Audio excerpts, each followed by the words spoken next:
It's no secret that the comic book / superhero genre has been struggling for the past couple of years when it comes to the film and TV department. From the mediocrity of Shazam 2... You are a fool of a champion. What the hell is going on? ...to the downright disasters and flops like She-Hulk and Ant-Man and the Wasp: Quantumania. He doesn't mean that. It's been a rough past couple of years. This is all coming from a guy who was obsessed with the superhero genre in his teenage years.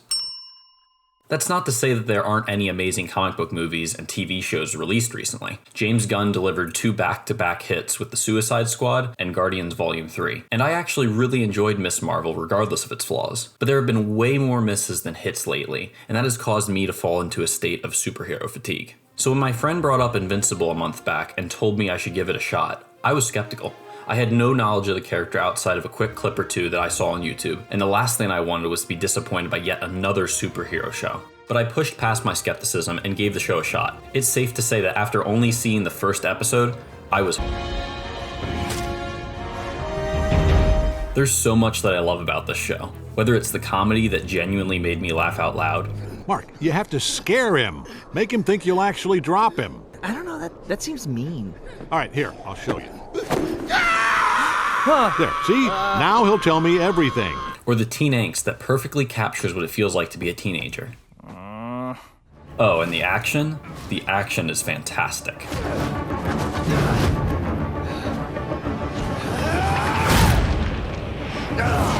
Try and see? Lies! Why can't you trust me? After what Omni-Man did? After what you did?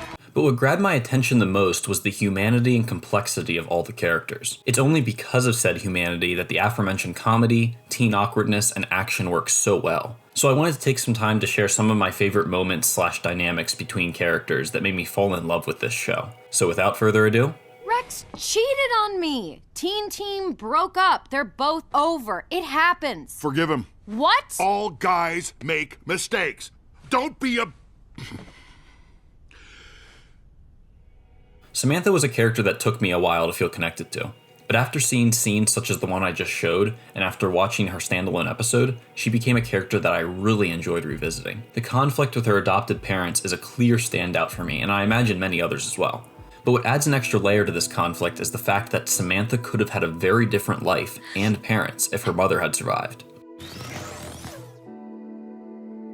She is a character defined by the rejection and jealousy of others. Her childhood friend thinks she's a freak as soon as Sam reveals to her that she has superpowers. Her father cannot bear that he has a daughter who is stronger and more intelligent than him, and her siblings struggle with Sam seemingly turning out so perfectly when all they're used to being called is failures. All of this weight that is constantly put on Sam is part of why she is such a compelling character to me. She's someone who can never live up to the unfair expectations that others place on her, and is therefore never accepted by them. You're home early. Yeah, light day. Dad, look, I'm gonna be duct tape man. Like, even if I don't get powers, I could just tie people up with duct tape. Mark's family dynamics are a stark contrast compared to Samantha's, but just as, if not more engaging. From seeing their mundane day-to-day moments to some of their most devastating ones, the writers never forgot that these characters, at their core, are still human. Personally, I loved seeing Debbie's character arc throughout the show. At the start, she just seems like a stereotypical sweet and caring mother that we often see in film and TV. But as the show goes on, and especially after she finds out that Nolan killed the Guardians of the Globe, her character becomes more interesting. There's just something so thought-provoking about watching her grieve and slowly come to the realization that her last 20 years of marriage have been a lie. I found myself asking questions along with her like, did Nolan ever truly love her? And who can she go to for support when her husband is the one who murdered her closest friends' spouses? And I'm very glad that the creators of the show took the time to address that last question, as Debbie's interactions with the therapy group are some of my favorite scenes in the entire show, especially the moment when Theo finds out that Debbie is married to Omni-Man. Your husband's Omni-Man. I thought he was Nolan Grayson, but that wasn't true. The last 20 years of my life have been a lie. I wish he was dead. I wish I could grieve and move on, but I can't. I wish he was dead too, but not for your sake. That last line that Debbie says about Nolan, the one where she wishes he was dead so she can move on, hits me hard every time I watch this scene. Imagine if someone really hurt you, to the extent that you are traumatized and deeply scarred by the experience. but also imagine that you still have to face the reality that that person could show up in your life again at any moment. I cannot imagine how hard it would be to grieve in a spot like that. And to make matters worse, Theo ends the conversation with threatening her by saying that it would be good if she never came back to the support group, which leaves her once again completely alone.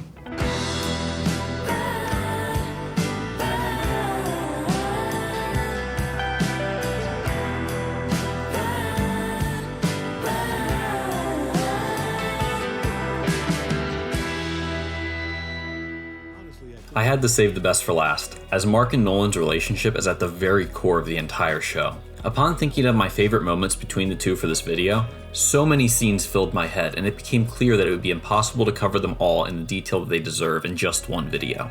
So I'm going to focus on a few scenes that impacted me the most.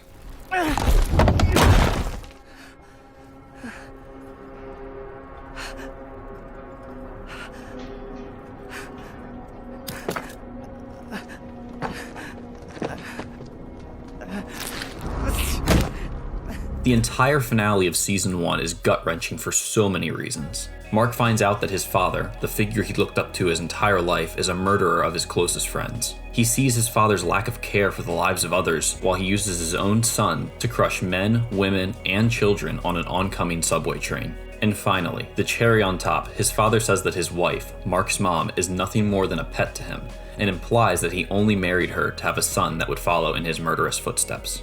And since Mark is clearly not turning out to be the son he wanted, Nolan tells him that he'll just start over with another woman to get a new son that will listen to him. Nolan gives Mark so many reasons to give up on him, but Mark refuses, and it is here that one of the best conversations in the entire show takes place. Everyone and everything you know will be gone! What will you have after 500 years? You, Dad.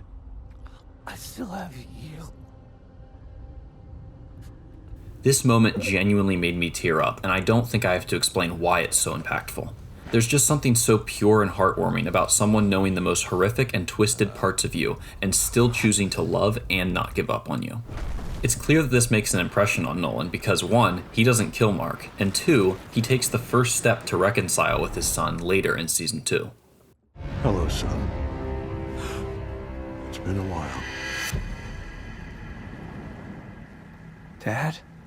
The tension in this reunion is exactly why I love this scene. You can see how much Mark is struggling with his feelings of anger, bitterness, disgust, grief, happiness, and love. They're all churning inside of him at once, and there's no separating them.